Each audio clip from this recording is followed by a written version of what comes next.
نحمده ونصلي على رسوله الكريم اما بعد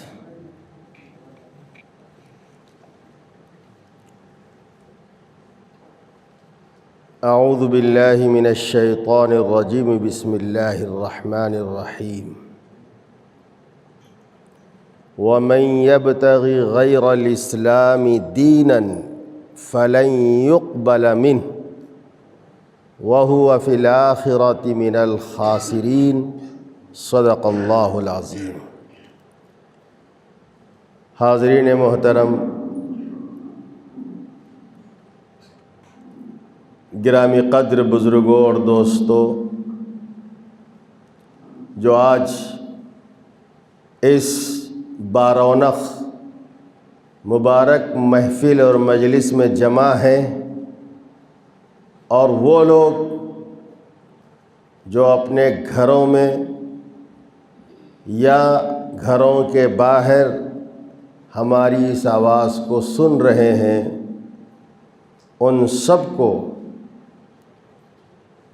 آج یہ بات بتلانا ضروری سمجھا جا رہا ہے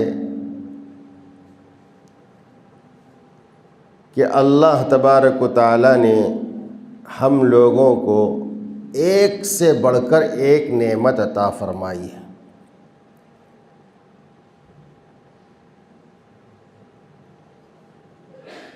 دکان، مکان، جاگیر، مال، دولت، یہ اللہ تعالیٰ کی بہت بڑی نعمتیں ہیں۔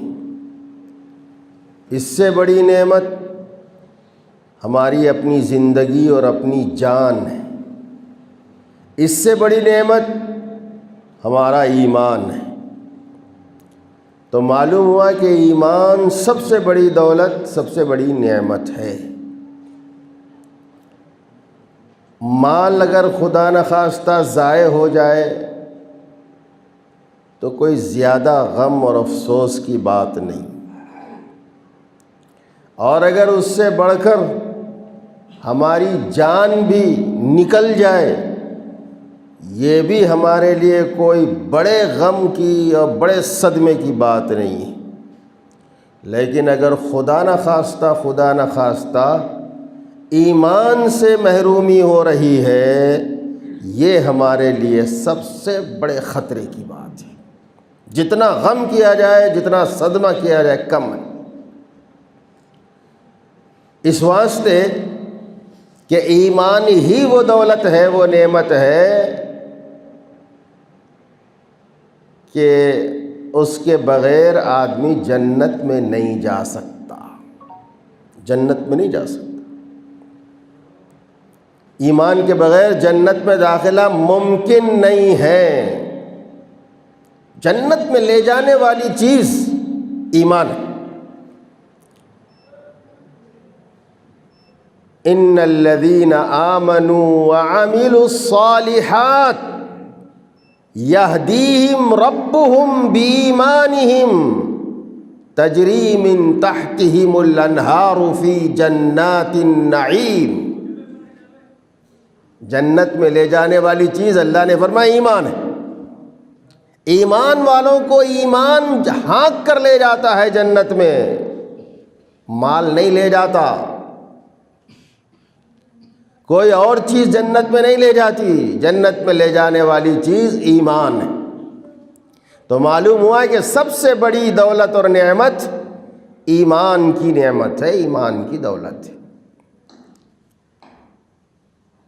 جو جتنی زیادہ قیمتی چیز ہوتی ہے، اس کے چر جانے کا، اس کے ضائع ہو جانے کا خطرہ لگا ہوا ہوتا ہے، اور آدمی اسی طرح اس کی حفاظت بھی کرتا ہے۔ جب ایمان بڑی دولت اور نعمت ہے تو ایمان بھی ضائع ہو سکتا ہے۔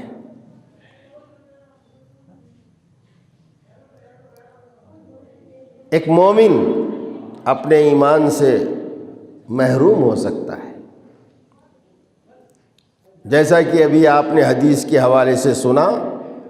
رات بھر مومن تھا، صبح ہوتے ہوتے کافر ہو گئے۔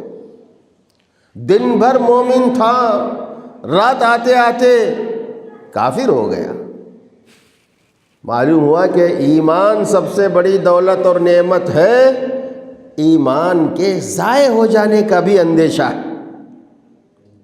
اس لیے مال سے زیادہ حفاظت، جان سے زیادہ حفاظت ایک ایمان والے کو اپنے ایمان کی کرنا ہے، ایمان کی حفاظت کرنا ہے۔ فتنے بہت ہیں، مال کا بھی فتنہ ہے،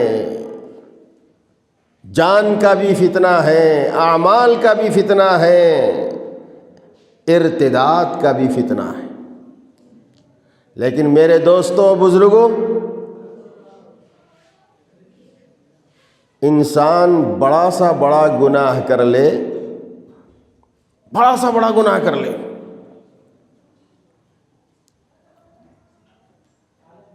ایمان اس کا صحیح سالم ہے تو ایک نہ ایک دن جنت میں ضرور جائے گا، جنت ضرور ملے گی۔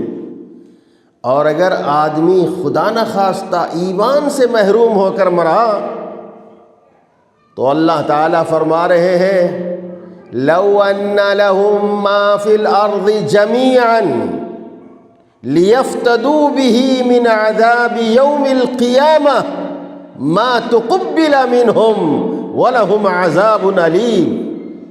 اللہ فرما رہے زمین آسمان بھر کے سونا اور چاندی اکٹھا کر کے اللہ سے یہ کہے کہ یا اللہ یہ لے لو اور تھوڑا سا ایک چانس اور موقع مجھے دے دو اور ایک دن کے لیے ہی صحیح دنیا میں بھیج دو، پھر دیکھو میں کیسے آپ پر، آپ کے نبی اور حبیب پر ایمان و یقین لے کے آتا ہوں۔ اللہ تعالیٰ فرمائیں گے ما تقبل منہم، ما تقبل منہم، نہیں قبول کیا جائے گا، نہیں لیا جائے گا۔ اور اللہ کہیں گے چانس ختم، جتنا چانس تمہیں ملا تھا تم نے اس کی قدر نہیں کی، اب تمہارا چانس ختم ہو گیا، کوئی موقع نہیں ہے۔ فرشتوں کو حکم ہوگا لے جاؤ اس کمبخت کو، جہنم میں ڈالو، جہنم میں ڈھکیلو۔ کیوں؟ ایمان کی حفاظت نہیں کیا، مرنے سے پہلے خدا نخواستہ مرتد ہو کے مرا۔ تو یہ ارتدادی فتنہ یہ بہت بڑا فتنہ ہے، بہت بڑا خطرہ ہے۔ ایمان کی حفاظت سے آدمی ارتداد سے محفوظ رہتا ہے، اس لیے ہم سب کو اپنے ایمان کی حفاظت کرنا جان کی حفاظت اور مال کی حفاظت سے بھی زیادہ ضروری اور اہم ہے۔ یہ جو فتنے ابھی آپ کے سامنے پیش کیے گئے اس کی تفصیل میں نہیں جاتا میں، لیکن اتنا ضرور کہوں گا کہ یہ آج کے نئے فتنے نہیں ہیں، یہ ہمارے اور آپ کے آقا تاجدار مدینہ نبی رحمت محمد الرسول اللہ صلی اللہ علیہ وسلم کے دور اور ان کے زمانے ہی سے چلے آ رہے ہیں۔ آپ کے دور رسالت میں 3 منحوس کمبخت کمینے لوگوں نے آپ کے ہوتے ہوئے اپنے نبی ہونے کا دعویٰ کیا کہ میں بھی نبی۔ اس میں سے ایک کا واقعہ میں آپ کو سناؤں، جس کا نام ہے مسیلمہ۔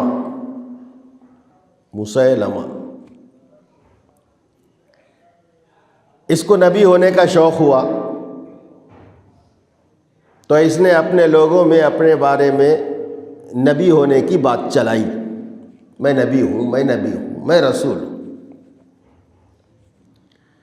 اور پھر یہاں تک جرأت کر دیا کہ ایک چٹھی رسول اللہ صلی اللہ علیہ وسلم کے پاس بھی بھیجا دیا۔ اور چٹھی کیا لکھا؟ نہ اعوذ باللہ نہ بسم اللہ۔ چٹھی شروع کر رہا ہے من مسیلمۃ رسول اللہ الی محمد رسول اللہ۔ یہ چٹھی ہے مسیلمہ اللہ کے رسول کی جانب سے محمد جو اللہ کے رسول ہیں ان کی طرف چٹھی لکھ رہا ہے، اور اس میں لکھ رہا ہے کہ آدھی حکومت آپ کی، آدھی حکومت ہماری، لیکن کچھ لوگ ایسے لوگ ہیں جو ہماری حکومت کو تسلیم نہیں کر رہے ہیں، لہٰذا آپ اپنا فرمان جاری کر دیں اپنے لوگوں میں کہ عرب کی سرزمین آدھی مسیلمہ کی ہے، آدھی پر اس کی حکومت اور نبوت ہے، آدھی پر میری حکومت اور میری نبوت ہے، آپ یہ فرمان جاری کریں۔ یہ چٹھی لکھ کر کے اس کمبخت نے حضور کی خدمت میں بھیجا 2 آدمیوں کو کے ذریعے۔ وہ 2 آدمی لے کر پہنچے اور انہوں نے حضور کو وہ خط تھمایا، حضور کو دیا۔ حضور صلی اللہ علیہ وسلم نے پڑھا اور ان کی طرف دیکھا اور ان سے پوچھا تمہاری کیا رائے ہے، تمہارا کیا خیال ہے، ذرا بولو۔ تو ان کمبختوں نے بھی کہا کہ وہ جو کہہ رہا ہے وہی ہمارا بھی خیال ہے، یعنی وہ اللہ کا رسول ہے۔ حضور علیہ الصلاۃ والسلام سخت ناراض ہوئے، اور ناراضگی کی بات ہے آج جو اہل سنت والجماعت تاج ختم نبوت کے فکر مند افراد اور علماء جو ناراض ہو رہے ہیں، برہم ہو رہے ہیں، مسلمانوں کو جھنجھوڑ رہے ہیں، اسی وجہ سے کہ میرے اور آپ کے آقا تاجدار مدینہ نبی رحمت محمد رسول اللہ صلی اللہ علیہ وسلم نے اس خط کو دیکھ کر اور ان کی رائے کو معلوم کر کے خاموشی اختیار نہیں کی، بلکہ خوب برہمی کا اظہار فرمایا، غصہ ہو گئے۔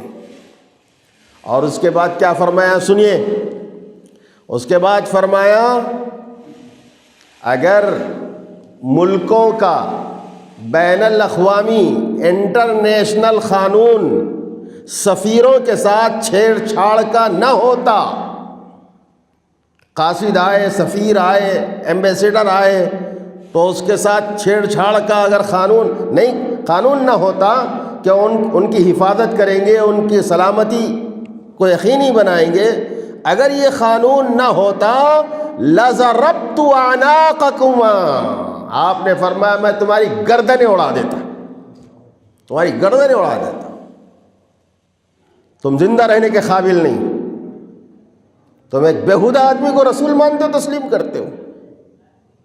آپ نے فرمایا لَضَرَبْتُ أَعْنَاقَكُمَا، میں تمہاری گردنیں اڑا دیتا، تمہیں زندہ نہیں چھوڑتا، لیکن تم سفیر بن کے آئے ہو، قاصد بن کے آئے ہو۔ اس کے بعد آپ نے ایک پرچہ منگوایا، جواب لکھا۔ کیا جواب لکھا؟ ہمارے اور آپ کی آنکھیں کھل جانا چاہیے۔ آپ نے جواب لکھا تو سب سے پہلے اللہ کی بڑائی بیان کی، بسم اللہ الرحمن الرحیم، اور اس کو مخاطب کیا آپ نے۔ کس طرح مخاطب کیا؟ آپ نے فرمایا من محمد رسول اللہ، من محمد رسول اللہ، میں محمد ہوں، اللہ کا رسول ہوں۔ یہ خط ان کی طرف سے ہے۔ کس کی طرف جا رہا ہے؟ الفاظ سنیے رسول اللہ صلی اللہ علیہ وسلم کی، کس کی طرف جا رہا ہے؟ فرمایا الی مسیلمۃ کذاب، جھوٹے کی طرف جا رہا ہے میرا یہ خط۔ ماننے کی چیز نہیں ہے، شک کرنا بھی گناہ ہے۔ اگر ہم کسی کے ایسے دعووں کے بارے میں یقین سے تو نہیں کہہ رہے ہیں، لیکن ذرا ہمارے اندر ڈاواں ڈول پن آ گیا، ہم ذرا شک و شبہ میں پڑ گئے، تو یہ شک و شبہ بھی حرام ہے، آدمی کو کفر میں ڈال دے گا۔ اس لیے اللہ کے رسول صلی اللہ علیہ وسلم نے پرکھا نہیں، اللہ کے رسول صلی اللہ علیہ وسلم نے کوئی کسوٹی پر جانچنے کی فکر نہیں کی۔ کھلا ہوا جھوٹ ہے، اس کو کیا پرکھیں گے؟ اس سے کیا دلیل پوچھیں گے؟ اس سے کیا ثبوت مانگیں گے؟ آپ نے صاف فرما دیا من محمد رسول اللہ الی مسیلمۃ کذاب۔ اور اس کے بعد آپ نے لکھا کہ تو زمین کی تقسیم کی بات کرتا ہے، یہ زمین کیا میری ہے؟ نہ میری ہے نہ تیری ہے نہ تیرے باپ کی ہے. ان الارض للہ یورثها من یشاء من عبادہ، یہ تو اللہ کی زمین ہے، اللہ جس کو چاہتا ہے نبوت، رسالت، حکومت عطا فرما دیتا ہے. میرے اللہ نے مجھے نبوت اور رسالت عطا فرمائی ہے، یہ زمین میری نہیں ہے. میں تقسیم کرنے کا کون؟ میں تقسیم نہیں کر سکتا. ان الارض للہ یورثها وهو العاقبۃ للمتقین. خبردار، اگر مان گیا، توبہ کر لیا، متقی و پرہیزگار ہو گیا تو اچھا انجام پائے گا، اور اگر اسی عقیدے پر مرا تو انجام برا ہوگا. پھر اسی پر آپ نے اکتفا نہیں فرمایا، میں جواب بھیج دیا؟ نہیں، آپ نے باقاعدہ ایک لشکر تیار کیا، ایک لشکر تیار کیا.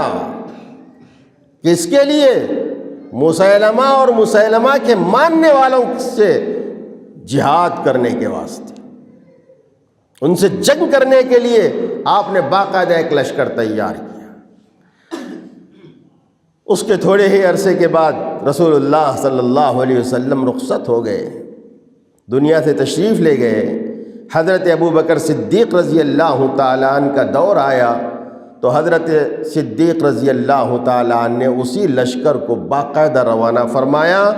باقاعدہ اس سے جنگ ہوئی، لڑائی ہوئی، جہاد ہوا، اور حضرت وحشی رضی اللہ تعالیٰ عنہ نے مسیلمہ کذاب کا، جھوٹے کا، ملعون کا، مردود کا قتل کیا، اس کو مارا. اور مارنے کے بعد کیا کہتے تھے حضرت وحشی کہتے تھے، میں زمانے جاہلیت میں جب ایمان والا نہیں تھا، اسلام والا نہیں تھا، جاہلیت کے دور میں تھا، تو میرے سے بہت بڑا گناہ ہوا. ایک بہترین خیر الناس حضور کے چچا حضرت حمزہ کو شہید کر دیا، بہت بڑا گناہ مجھ سے ہوا. لیکن آج جب میں اسلام لایا اور مسلمان ہو گیا تو اسلام لانے کے بعد اللہ تعالیٰ نے ایک بدتمیز، شر الناس، لوگوں میں سب سے زیادہ بیہودہ، جس نے نبوت کا دعویٰ کیا، اس کو قتل کر کے جہنم رسید کرنے کا کام اللہ نے میرے سے لیا. اور کہتے تھے کہ اب کچھ نہ کچھ مجھے اب ہمت ہو گئی، اطمینان ہو گیا کہ وہ کام میں نے برا کیا تھا، یہ کام میں نے بہت اچھا کیا. برے کام کے مقابلے میں اللہ نے میرے سے ایک اچھا کام لے لیا. تو یہ چیز ہے، یہ ایمان کو لوٹنے والے لوگ حضور صلی اللہ علیہ وسلم کے دور زمانے سے چلے آ رہے ہیں. اسی لیے حضور علیہ الصلاۃ والسلام نے صاف لفظوں میں، دو ٹوک لفظوں میں، عام مسلمان کو سمجھانے کی ضرورت بھی نہیں پڑے گی، حضور کے الفاظ سے عام مسلمان اپنے عقیدے کو سمجھ جائے گا. اللہ کے رسول علیہ الصلاۃ والسلام نے کیا فرمایا؟ انا خاتم النبیین، میں سب سے آخری نبی اور پیغمبر. ہر مسلمان کا عقیدہ، ہمارے نبی کے بارے میں ہر مسلمان کو، مرد ہو عورت، 3 باتیں اچھی طرح ذہن نشین کر لینے کی ضرورت ہے. ایک یہ کہ ہمارے نبی پیغمبر صلی اللہ علیہ وسلم سب سے بڑے نبی ہے کہ نہیں؟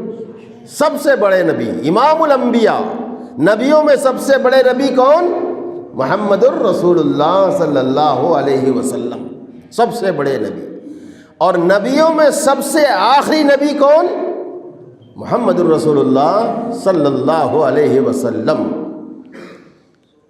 اور آپ کے بعد قیامت تک کے لیے کوئی نبی نہیں، یہ بھی ہمارے عقیدے میں شامل ہے. اگر ہم آپ کو بڑا نبی مانیں، آخری نبی بھی مانیں، اور بعد میں کسی نبوت کا احتمال باقی رکھیں، تو بھی ہم مومن اور مسلمان باقی نہیں رہتے. اس لیے 3 باتیں ہمارے بچوں کو جاننے کی ضرورت ہے کہ ہمارے نبی سب سے بڑے نبی، ہمارے نبی سب سے آخری نبی، اور ہمارے نبی کے بعد قیامت تک کوئی نبی نہیں. آپ نے فرمایا انا خاتم النبیین لا نبی بعدی، میں سب سے آخری نبی ہوں، میرے بعد کوئی نبی نہیں ہو سکتا، تو یہ ہمارے حضور کی شان بن گئی۔ کیا ہو گئی ہے؟ ہمارے نبی کی شان بنی کہ آپ آخری نبی، قیامت تک کے لیے نبی۔ اگر اس شان کو کوئی گھٹانا چاہے، آپ کی اس ناموس اور عزت اور امتیاز اور وصف اور خصوصیت پر کوئی حملہ کر رہا ہو، تو ایک مسلمان آپ کا امتی کیسے برداشت کر سکتا ہے؟ ہرگز برداشت نہیں کر سکتا۔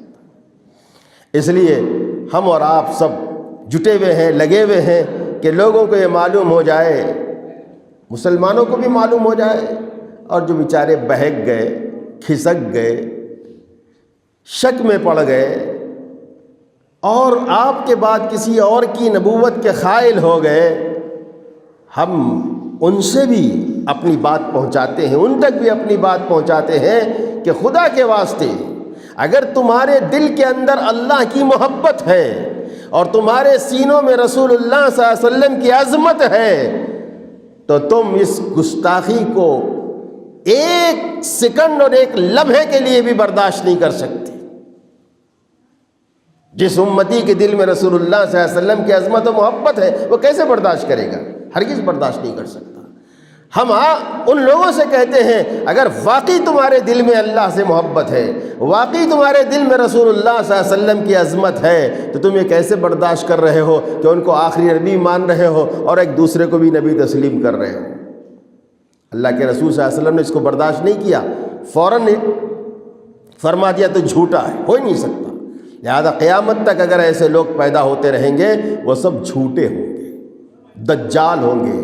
یہ الفاظ نبوت کے، دجالون کذابون، دجال ہوں گے، شیطان ہوں گے، جھوٹے ہوں گے، اور جھوٹوں کو، دجالوں کو ماننا اپنی آخرت کو خراب کرنا ہے، اپنی جنت سے محروم ہونا ہے، اور اپنے ایمان سے محروم رہنا ہے۔ تو یہ فتنے اسی دور سے چل رہے ہیں، ایک کے بعد دیگر ہے۔ آج بھی نئے نئے ناموں سے کوئی مہدی، کوئی نبی، کوئی رسول، کوئی عیسیٰ چلا آ رہا ہے، اور قیامت تک یہ سلسلہ چلتا رہے گا۔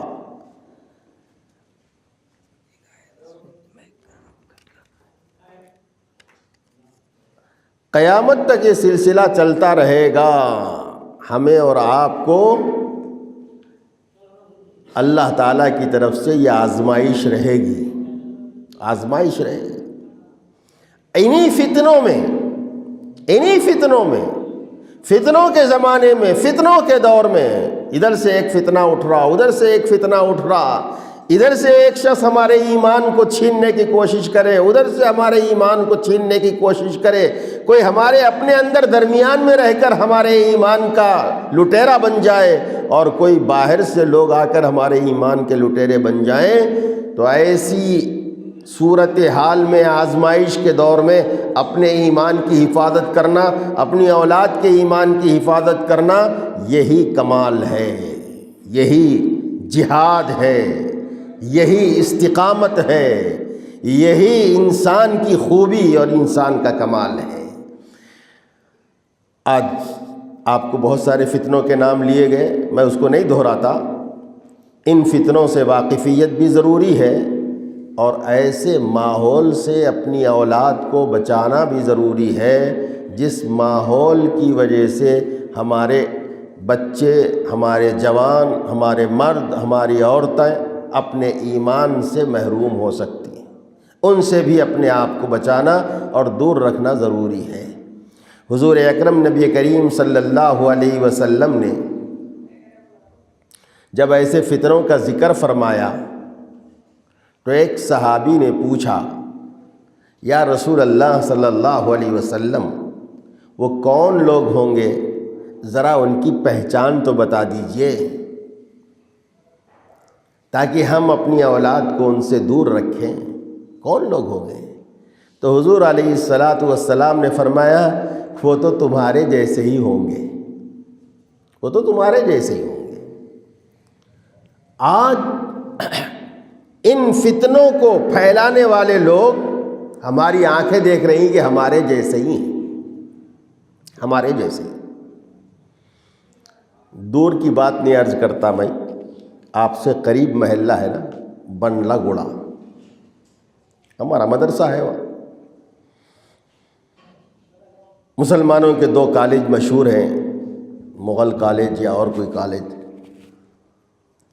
اس میں انجینئرنگ کے طلباء میں سے تین اسٹوڈنٹ کے بارے میں ہمیں معلوم ہوا کہ یہ لوگ شکیل بن حنیف جو جھوٹا ہے اور عیسائیت کا مدعی ہے، اپنے آپ کو عیسیٰ باور کرا رہا ہے، اور لوگ اس کے ہاتھ پر بیعت لے رہے ہیں اور یہ مان رہے ہیں کہ واقعی وہ عیسیٰ ہے۔ ان کا پرچارک 3 آدمی تھے جو مغل کالج میں زیر تعلیم تھے، اور ان کو داخلہ بھی ہمارے ہی علاقے کے بااثر لوگوں نے سفارش کر کے کروایا تھا۔ ہم لوگوں نے ان کو دیکھا، واقعی ہمارے جیسے نظر آئے، واقعی ہمارے جیسے نظر آئے، سر پہ ٹوپی، چہرے پہ داڑھی، کرتا لمبا، پائجامہ اونچا، مسجدوں میں پہلی صف میں تکبیر اولیٰ کے ساتھ نمازیں پڑھنے والے۔ اللہ کے رسول علیہ الصلاۃ والسلام نے جو فرمایا، ان کا لباس، ان کی بول چال، ان کا انداز بات کرنے کا انداز سب تمہارے جیسا ہوگا، واقعی ہم کو ویسا ہی نظر آیا۔ اللہ کے رسول کی کوئی بات غلط نہیں ہو سکتی، بالکل صحیح اسی طرح ہم نے دیکھا۔ اب کیا کر رہے ہیں وہ لوگ؟ انجینئرنگ کے طلباء کو رات کے اوقات میں پڑھائی کے نام پر بلا کر، ٹریننگ کے نام پر بلا کر، امتحان کی تیاری کے عنوان پہ بلا کر کے رات کا ایک حصہ کھلا پلا کر کے ان کی ذہن سازی کی جا رہی تھی، ان کا ذہن بنایا جا رہا تھا۔ اور ہم لوگوں کو معلوم ہوا تو ہم لوگوں نے کالج والوں سے بھی بات کی، پھر پارٹ ٹائم جو اسکول میں پڑھاتے تھے ان لوگوں سے بھی ہم نے بات کی، جس گھر میں رہتے تھے اس گھر کے مالک سے بھی ہم نے بات کی۔ بہرحال چاروں طرف سے ان کا حلقہ اتنا تنگ ہوا کہ ان کو یہ علاقہ چھوڑ کر جانا پڑا۔ لیکن میں بتانا چاہ رہا ہوں کہ اس ہولیے اور اس لباس میں وہ کس بات کی دعوت دے رہے ہیں؟ وہ کہہ رہے ہیں کہ جو عیسیٰ قیامت کے قریب نازل ہونے والے ہیں، جن کا ذکر قرآن میں ہے، جن کا ذکر حدیث میں ہے کہ نہیں ہے؟ مسلمان کہے گا ہے۔ اگر ایسا ہے تو ہوگا کہ نہیں ہوگا؟ یقیناً ہوگا۔ تو کہتے ہوگا نہیں، ہو گیا، عیسیٰ علیہ السلام آئیں گے نہیں، آ چکے ہیں۔ اب ایک مسلمان طالب علم کے دل میں بات آئی، آ گئے ہیں تو ملنا چاہیے۔ اگر اس نے کہہ دیا کہ بھئی ہماری ملاقات کرا دو تو ایمان چلے گیا۔ اگر ہم نے اتنا بھی کہہ دیا کہ ہمارے سے ملاقات کرا دو تو ایمان چلے گیا، اس لیے کہ اس کے دل میں شک آ گیا، اس کے دل میں ایک عقیدت آ گئی۔ اور میرے اور آپ کے آقا نبی رحمت تاجدار مدینہ محمد الرسول اللہ صلی اللہ علیہ وسلم کے علاوہ کسی اور کی نبوت اور رسالت کا دل میں خیال آ جانا اپنے آپ کو ایمان سے محروم کر دینے کے برابر ہے۔ اب اگر کسی نے ایسا کہہ دیا تو اب اس کی ذہن سازی کر کے اس کو لے جاتے اورنگ آباد، وہاں لے آ کر کے بیعت کراتے۔ یہ قادیانیت ہے یا شکیلیت ہے یا یہ احمد عیسیٰ کا فتنہ ہے، یہ سب فتنے چلے آ رہے ہیں، اور یہ سب فتنوں کو ابھارنے کے لیے سپورٹر کون ہے؟ سپورٹر اسرائیل ہے، یہودی، اسرائیلی طاقت ان کو شہ دیتی ہے۔ ہمارے حضرت مولانا حمید الدین عاقل صاحب رحمہ اللہ نے فرمایا تھا ایک بیان میں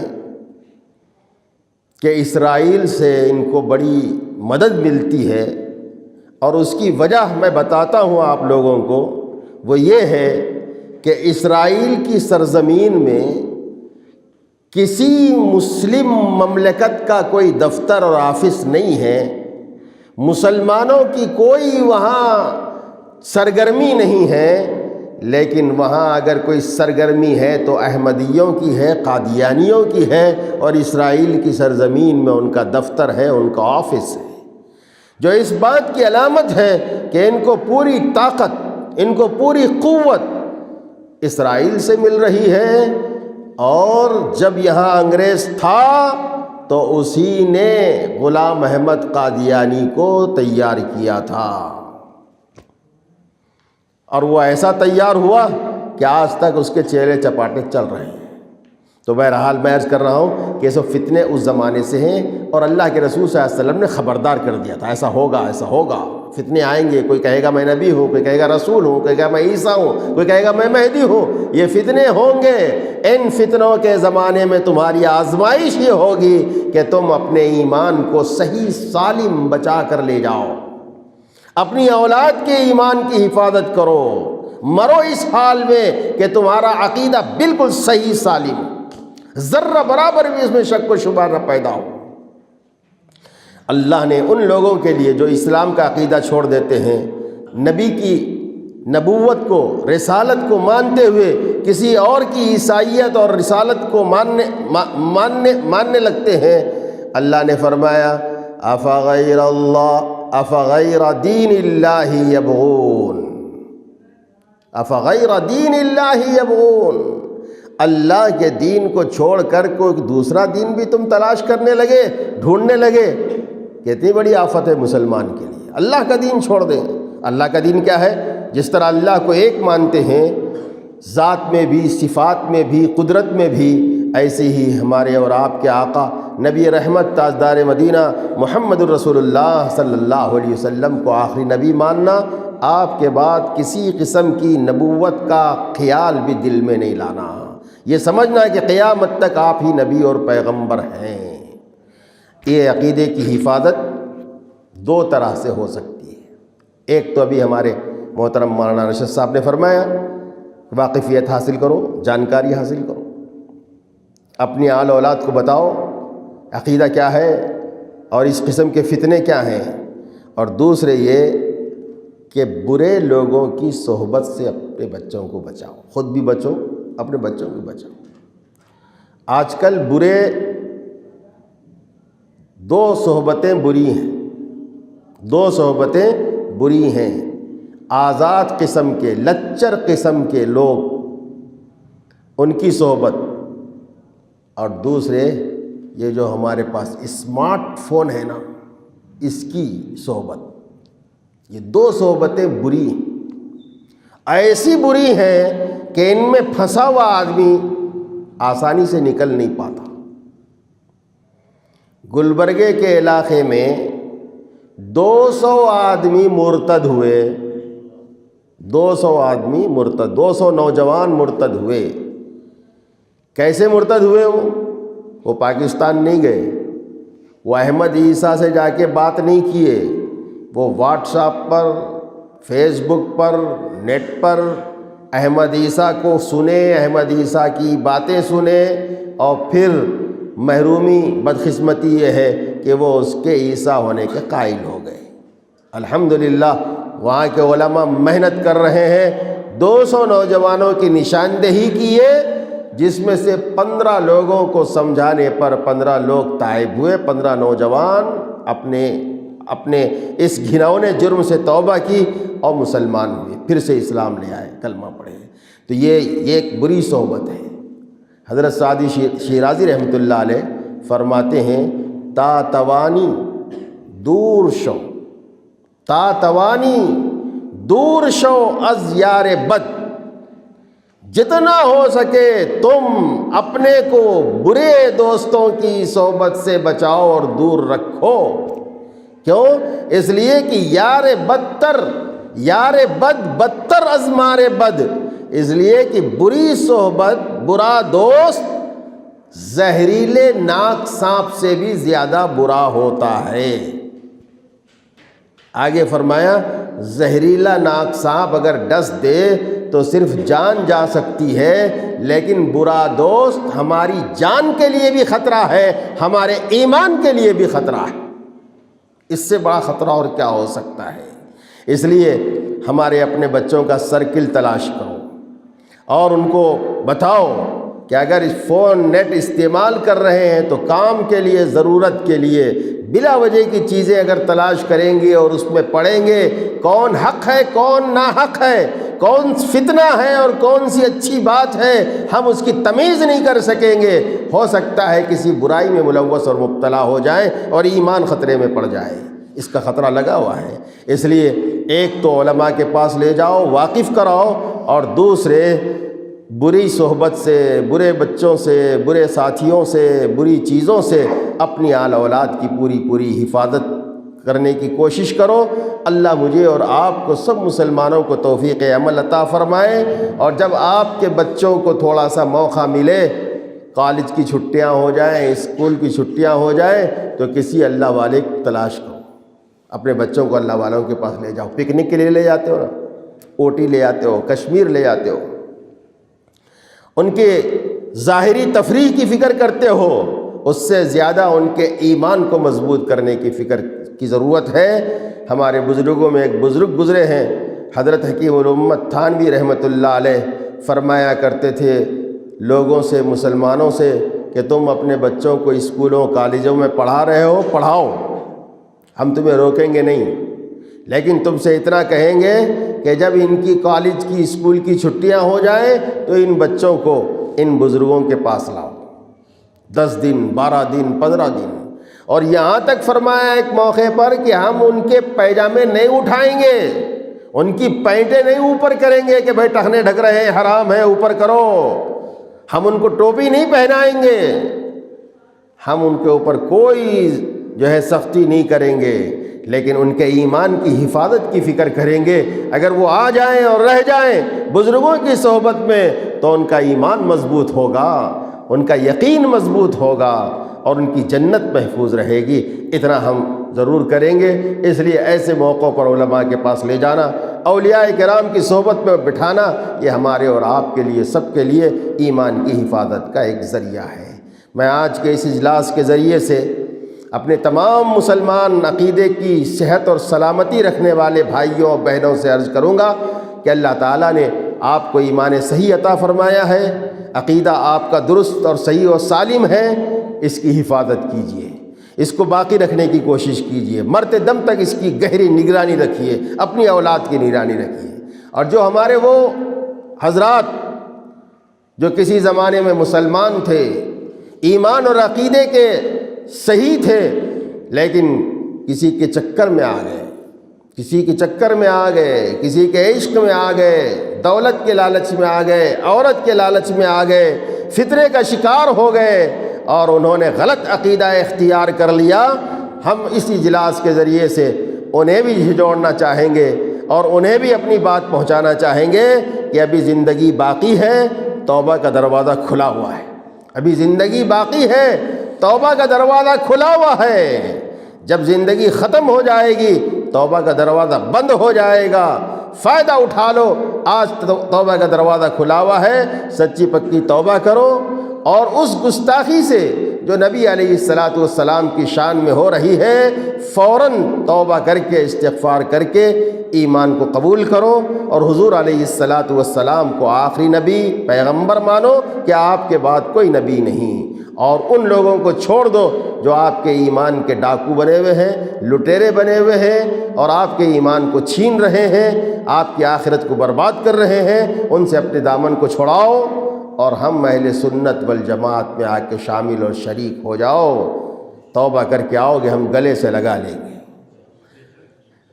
اللہ تعالیٰ سب کو توبے کی توفیق عطا فرمائے، زندگی سے فائدہ اٹھانا اللہ ہم سب کے لیے آسان اور سہل فرمائے، اور یہ اجلاس جن لوگوں نے منعقد کیا، بلایا، ان لوگوں کو بھی میں مبارکبادی دیتا ہوں، دعا دیتا ہوں اللہ تعالیٰ ان کی کوششوں کو مقصد کے اعتبار سے پوری طرح کامیاب فرمائے۔ وآخر دعوانا الحمدللہ رب العالمین۔